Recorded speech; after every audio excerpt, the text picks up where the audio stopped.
नमस्कार, मैं हूं आमिल बेग। आप देख रहे हैं सिटी बुलेटिन न्यूज। पेश हैं आज के प्रमुख समाचार। राम मंदिर में अब प्राण प्रतिष्ठा की तैयारी शुरू हो गई है। जनवरी 2024 में मकर संक्रांति के बाद रामलला को गर्भगृह में विराजमान कर दिया जाएगा, लेकिन इससे पहले मंदिर के भूतल में लगे 162 खंभों में चित्रों को उकेरा जाएगा, जिसमें त्रेता युग की झलक दिखाई देगी। इन पिलरों को और भी आकर्षण युक्त बनाने के लिए लाइट का भी प्रयोग किया जाएगा। भूतल में फ्लोरिंग का कार्य अगले माह अगस्त से शुरू हो जाएगा। सफेद मार्बल पर कालीन जैसी डिजाइन बनाई जाएगी। अयोध्या में भव्य राम मंदिर निर्माण का कार्य प्रगति पर है। मंदिर के भूतल का 80% कार्य पूर्ण कर लिया गया है।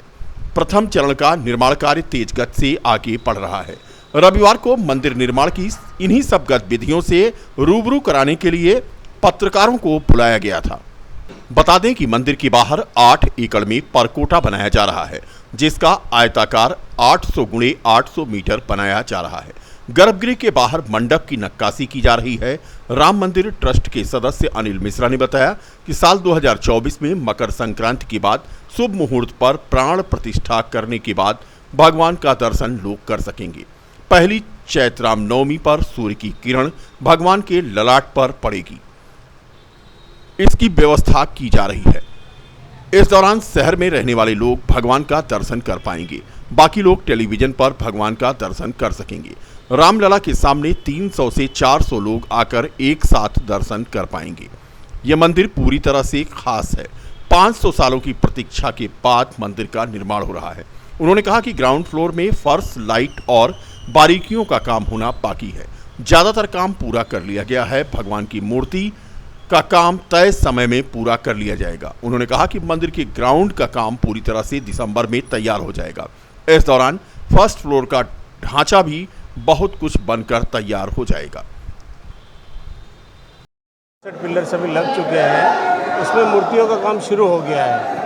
अभी शुरू हुआ है आइकोनोग्राफी पूरा, तो लगभग हो जाएगा पूरा। जी जी। और सीलिंग छत वगैरह पूरी लग गई है। कितने प्रतिशत काम हो चुका है? इसमें ग्राउंड फ्लोर का लगभग 75% काम पूरा हो चुका है। ग्राउंड फ्लोर का जी जी। फ्लोर का काम अभी फर्स्ट फ्लोर है इसके बाद। जी जी। कितना टाइम लगेगा अभी? समय ग्राउंड फ्लोर में फ्लोरिंग बाकी है। फ्लोरिंग बाकी है ग्राउंड फ्लोर में, और फिनिशिंग वगैरह बाकी है। 14 तारीख को जो है, मुझे तारीख का तो आइडिया नहीं है, लेकिन काम पॉसिबल हो जाएगा जनवरी को। जी जी जी। अच्छा, इसमें मूर्ति पिलर 162 पिलर हैं। उसमें ये एक पिलर में 16 मूर्ति आ रही है। जी हाँ। पिलर पे 16। हाँ, एक पिलर में 16 मूर्तियाँ किसकी होगी? द्रव्य दिव्यांगना वगैरह रहती है, नृत्यांगना रहती है, उस टाइप से प्रतिमा, देवी देवताओं के रहते हैं, वो प्रतिमाएँ रहती एक हैं। पिलर में 16 मूर्तियाँ हैं। एक- इसमें जो है वो डिज़ाइन कार्विंग अलग है, डिज़ाइन अलग है, मूर्ति अलग है। यहाँ जो ये देख रहे हैं आप, ये डिज़ाइन है, इसमें मूर्ति बनना है। जी हाँ। तो देवी देवता की भी, नृत्यांगना भी है, सभी इस टाइप से अप्सरा वगैरह जो भी है वो आता है मंदिर में, वो होती है। चंद्रशेखर सोमपुरा। जी हाँ। आप देख ही रहे हैं, खंभे सब लग चुके हैं। खंभों के ऊपर आर्चेज लग चुकी हैं। जो दीवारें बननी थी वो बन चुकी हैं। खंभों के ऊपर जो बारीक काम है, चाहे फूल पत्ती का काम है, चाहे मूर्तिकारी का काम है, रूप काम जिसको कहते हैं, उसको करने वाले कारीगर आ चुके हैं। 170 खंभों में सब काम लगभग हो गया है। केवल मूर्तिकारी रूप काम बाकी है। 70 खंभों के काम को हम लोगों ने सोचा तब तक पूरा हो जाए, जो दर्शन मार्ग में पड़ने वाले, क्योंकि दर्शन एक बार प्रारंभ होगा तो रुकेगा नहीं, फिर वहाँ काम करना ज़रा कठिन होगा। शेष में काम चलता रहेगा, दर्शन भी चलता रहेगा। ये हम कह सकते हैं भूतल का जो निर्माण कार्य है, पत्थरों का काम लगभग पूरा है। फिनिशिंग की प्रक्रिया चल रही है। अब इसके बाद हमें फर्श का निर्माण कार्य प्रारंभ करना है। सफ़ेद मार्बल नंबर 1 क्वालिटी से भगवान के मंदिर की फर्श बननी है, जिस पर विशेष प्रकार का इनले कार्य होगा, जिसको कालीन की कसीदाकारी कहते हैं। फर्श पर उस पर दिखाई पड़ेगी। उसी के साथ साथ अंदर की इलेक्ट्रिफिकेशन, जिसको विद्युतीकरण कहते हैं, उसका भी काम चलेगा, जिससे ये जो कलाकृतियाँ बन रही हैं, शाम को भी जो भक्त दर्शन करने आते हैं उनको भी दिखाई पड़े। मंदिर के अंदर पर्याप्त उत्तम प्रकार की प्रकाश व्यवस्था हो, इसके लिए भी अच्छी एजेंसियों को काम दिया गया है। लकड़ी के जो दरवाजे, लकड़ी के दरवाजे जो टीक वुड महाराष्ट्र से आई है, उस पर निर्माण का काम बहुत आगे चल रहा है। अनुराधा टिम्बर हैदराबाद के, उनको एक काम दिया गया है। वो निर्माण का काम उनके कारीगर आके कर रहे हैं। गर्भगृह में जो मंदिर, जो मूर्ति, मैं देखने तो जाता नहीं, लेकिन कारीगर उसका निर्माण कर रहे हैं और उनके अनुसार उन्होंने 4 से 5 महीने का समय मांगा था और उनका कहना है कि हम उससे पहले ही उसको तैयार कर लेंगे, ऐसा वो विश्वास व्यक्त कर रहे हैं। दर्शन नगर स्थित एक स्थानीय गेस्ट हाउस में पिछड़ा वर्ग मंडलीय सम्मेलन कांग्रेस पार्टी ने आयोजित किया। इस कार्यक्रम में मुख्य अतिथि के तौर पर कांग्रेस पार्टी के प्रदेश अध्यक्ष पिछड़ा वर्ग मनोज यादव और अनिल यादव तथा पूर्वांचल के प्रदेश अध्यक्ष धीरेन्द्र चौधरी पूर्व मुख्य अतिथि के तौर पर यहां पहुंचे। आए हुए अतिथियों का पिछड़ा वर्ग मोर्चा के प्रदेश महासचिव राम नरेश मौर्य ने माला और बुके देकर स्वागत किया। इस कार्यक्रम में लगभग 2000 की संख्या में लोग मौजूद थे। राम नरेश मौर्य कांग्रेस पार्टी पिछड़ा वर्ग के प्रदेश महासचिव ने बताया कि पूरे प्रदेश में कांग्रेस की तरफ से पिछड़े वर्ग सम्मेलन का आयोजन किया जा रहा है। प्रदेश के 18 मंडल में कार्यक्रम हो रहा है। इसका मुख्य उद्देश्य 2024 का लोकसभा चुनाव है। कांग्रेस पार्टी पूरी तैयारी कर रही है और दमखम के साथ 2024 का चुनाव लड़ेगी।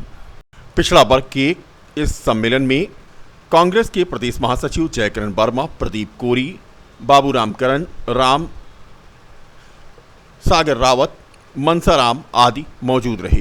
ये पिछड़े वर्ग का सम्मेलन है कांग्रेस पार्टी का और हमारे प्रदेश अध्यक्ष मनोज यादव जी हैं, अनिल यादव जी हैं और हमारे पूर्वांचल प्रदेश अध्यक्ष धीरेन्द्र चौधरी माननीय विधायक जी हैं और ये पूरे प्रदेश में पिछड़े वर्ग का कार्यक्रम चल रहा है।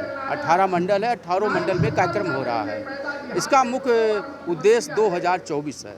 2024 में जो चुनाव आ रहा है लोकसभा का केंद्रीय चुनाव, उसी को लेकर के रिहर्सल है। कितनी तैयारी रहेगी और क्या तैयारी इस बार बिल्कुल अंतिम तैयारी है। 2024 में कांग्रेस की सरकार बनानी है और बनने जा भी रही है। जनता में जो उबनपन है, जो खलबलाहट है आज जनता में, वो साफ दिखाई दे रही है कि जनता बदलाव चाह रही है और कांग्रेस पार्टी को विशेष रूप से केंद्र में बैठाना चाह रही है। पिछड़े वर्ग के पास अब पिछड़ा वर्ग का जो सम्मान कांग्रेस ने पहले दिया था, वो सम्मान इस पार्टी में नहीं मिल रही है और उसी को देखते हुए पिछड़ा वर्ग आज फिर जो है अपने पुराने ढर्रे पर जा रही है।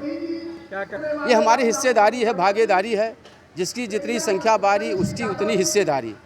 हमारा 56% है, हमको 60% आरक्षण चाहिए और उसी का कांग्रेस पार्टी ने आह्वान किया है प्रदेश मंच से, राष्ट्रीय मंच से कि पूरे भारत में कांग्रेस की पार्टी की सरकार आते ही आरक्षण लागू की जाएगी, जो होता है हमारा।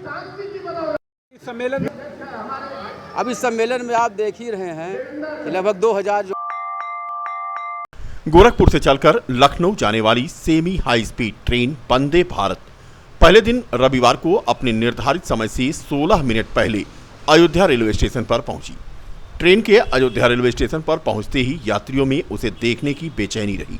हर कोई ट्रेन की तस्वीर मोबाइल में कैद करता दिखा। इस दौरान कुछ यात्री ट्रेन से उतरे और कुछ लखनऊ जाने के लिए चढ़े। 18 मिनट के बाद वंदे भारत ट्रेन संख्या 22549 प्लेटफॉर्म नंबर 1 से लखनऊ के लिए रवाना हो गई।